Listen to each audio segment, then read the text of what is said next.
পটুয়াখালীর আসন ২ আজ যেন রাজনীতির আগুনে জ্বলছে। রাতের আধারে মশার হাতে রাস্তায় নেমেছে কর্মী সমর্থকরা। স্লোগানে স্লোগানে কেঁপে উঠেছে এলাকা। মনোনয়ন মানি না, মানব না। কিন্তু প্রশ্ন হচ্ছে, কাকে ঘিরে এই ক্ষোভ, কেন এই প্রতিবাদ? চলুন জেনে আসি মীর খায়রুল ইসলামের প্রতিবেদনে। পটুয়াখালী ২ সংসদীয় আসনে বিএনপির মনোনয়ন দেওয়া হয়েছে শহীদুল আলম তালুকদারকে। এই মনোনয়নের বিরোধিতায় মাঠে নেমেছে মোহাম্মদ মনির হোসেনের সমর্থকরা এবং ইঞ্জিনিয়ার ফারুক আহমেদ তালুকদারের কর্মী সমর্থকরা। দুই পক্ষ একত্র হয়ে আয়োজন করে যৌথ মশাল মিছিল চলাকালে উত্তেজনাকর স্লোগান দেয় তারা। জিয়ার সৈনিক এক হও, লড়াই করো, দিয়েছ তো রক্ত, আরো দেব রক্ত, মনন মানি না, মানব না।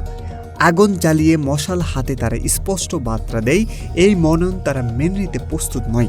কর্মী সমর্থকদের দাবি, ত্যাগী নেতাদের অপেক্ষা করে মনন দেওয়া হয়েছে, মাঠ পর্যায়ে মতামত মানা হয়নি।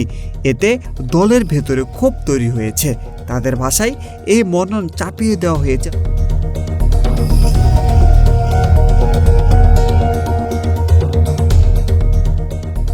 এই ঘটনা প্রমাণ করে, নির্বাচন যত ঘনিয়ে আসছে দলীয় মনন নিয়ে ততই বাড়ছে অভ্যন্তরীণ দ্বন্দ্ব।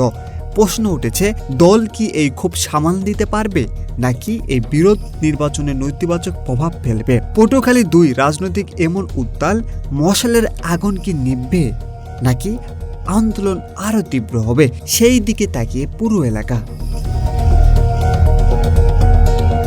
সবচেয়ে দ্রুত ও নির্ভরযোগ্য আপডেট পেতে সাথে থাকুন বিডিস নিউজ এইচডির সঙ্গে। আর অবশ্যই like, comment, share and subscribe করতে ভুলবেন না। ধন্যবাদ।